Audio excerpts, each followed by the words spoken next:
You've tuned in to Showbiz Weekly, brought to you here on the MichiganBusinessNetwork.com. I'm your host, Taylor Kelsaw. I am delighted to once again at the Michigan State University Wharton Center for Performing Arts. And we're here with one of the cast members of the upcoming show, Master Harold and the Boys, a historical story that was written, I think, back in 1982. One of the cast members, Gavin Lawrence, is joining me here at the Wharton Center. Gavin, thank you so much for being a part of the show. My absolute pleasure. Unfold Fugard wrote this.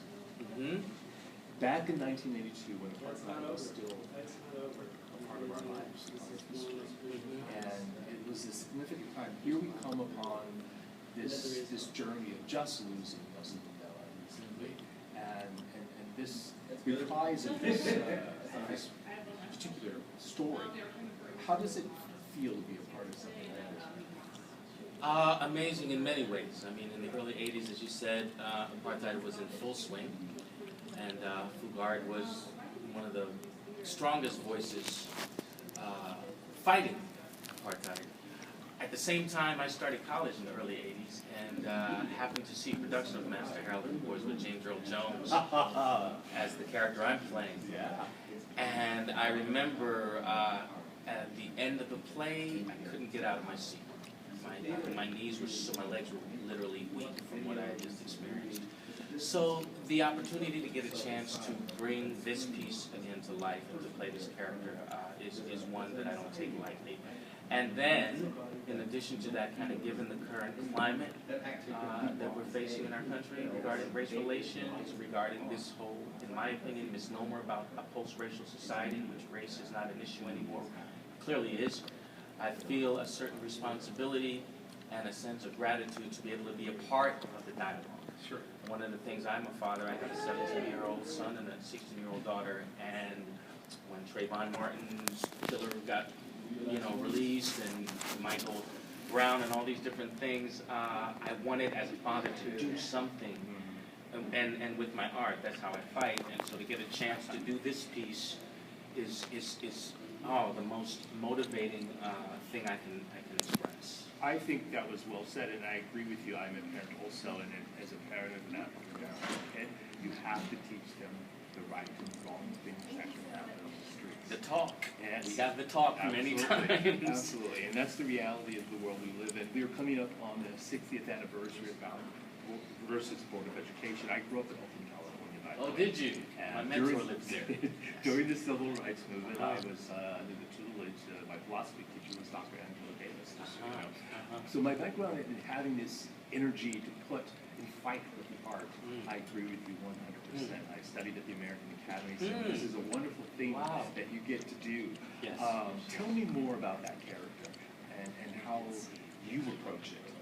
Well, Sam, in my opinion, is somewhat the voice of the playwright, and that he represents the playwright's philosophy, the playwright's hope for a South Africa and a world in which people are courageous enough to have dialogue about these things that we, primarily as men, have a hard time coming to the table and being honest about.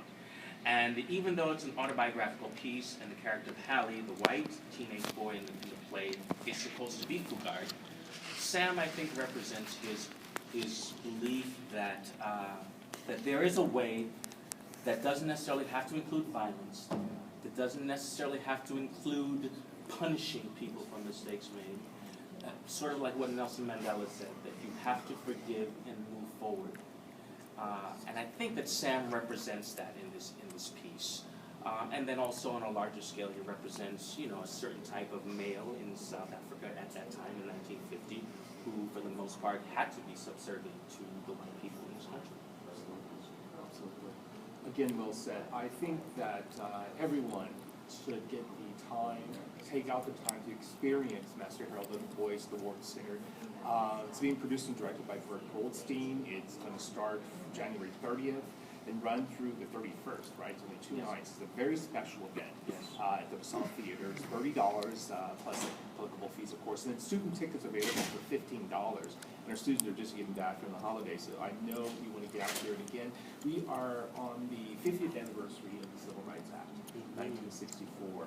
When I was born in Oakland, California, it was illegal for interracial marriages to happen. So we come from a product of seeing all of this dissidence, and we see all these things happening. What do you hope to see in 10 years when your son is 28 and your daughter's 26 right now, finished with school? Oh, wow. hopefully? What do I hope to see? Yes, hopefully. And living on their own. What do I hope to see? I hope to see, I don't necessarily believe that it will happen in my generation, but I would hope that their generation is able to openly discuss, embrace the skeletons as well as the wonderful things about our country and our history. And what I mean by that is that with all of our faults, with all of the issues that we have as a nation, I still do believe that this country offers the opportunity for an individual person to achieve a certain type of peace and happiness that most other countries don't. However, we can't do that by ourselves. We can only achieve that kind of individual peace if we can achieve it collectively. And we're never going to achieve it collectively if we don't talk about this thing that this country was built on. Exactly. You know, you can't build a strong house on a shaky foundation. Our foundation was built on a horrific act. I have to take a break. Let's take a break. Let's come back and finish talking to Gavin Lawrence right here in Showbiz Weekly. We'll be right back. Sorry, you brought up the... That was brilliant.